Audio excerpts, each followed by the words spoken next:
Oke, welcome back me again. Kali gue bakal coba sedikit sharing dan coba sedikit cerita-cerita tentang istilah yang gue udah lama denger, tapi gue baru baru pelajari sekarang gitu, baru ya gue coba pelajari sekarang dan oh ternyata begini gitu. Yaitu adalah istilah tentang investasi terbaik adalah investasi di bisnis sendiri. Oke, jadi yang dimaksud dengan investasi terbaik adalah investasi di bisnis sendiri adalah, misal contoh sederhana ya, gue punya uang 100.000 gitu, misal gue invest di salah satu instrumen investasi, entah itu apapun itu, saham, kripto, atau apapun itu, volatile ya, ini bisa rugi, bisa untung.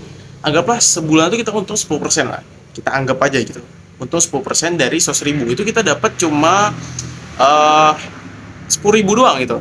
Nah, kalau misalnya kita invest di bisnis, misal gini, gue beli 10 barang itu masing-masing 10.000 dengan 100.000 tadi ya, itu anggaplah marginnya itu kalau misalnya kita jual 20.000 itu 50%. Jadi dalam 100.000 itu kita dapat margin untung tuh 100.000, berarti 100% yang kenaikannya. Nah, daripada invest di instrumen investasi yang tidak jelas, bisa rugi, volatile ya, dapatnya 10% doang, sedangkan di bisnis sendiri itu dapat 100%. Nah, itu anggaplah 10 barang itu terjual dalam 1 bulan lah, itu minimal banget lah, karena nggak mungkin juga cuma sebulan tuh 10 barang doang, nggak mungkin kan.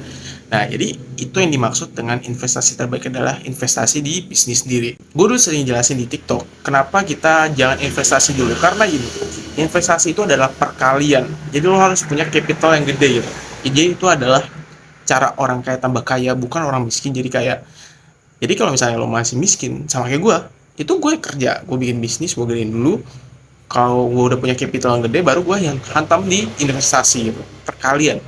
Oke, jadi sederhana gini, gue mau jelasin tentang kenapa kita tidak boleh invest dulu.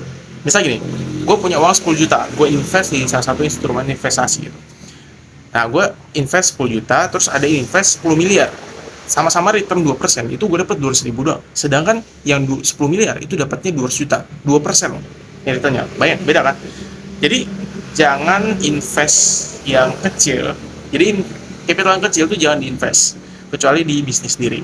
Kecuali lo udah punya uang yang gede, baru lo investasi gitu. Kalau misalnya lo itu ya pakai prediksi atau misalnya tebak-tebakan, ya itu namanya bukan investasi gitu. Itu lebih ke trading dan judi. Yes. Jadi itu sih kalau versi gue. Ya mungkin next month atau next year gue berubah pikiran lagi, gue gak tahu sih. Tapi yang pasti pemikiran gue sekarang begini dan oke, mungkin itu aja. Sampai jumpa di video selanjutnya.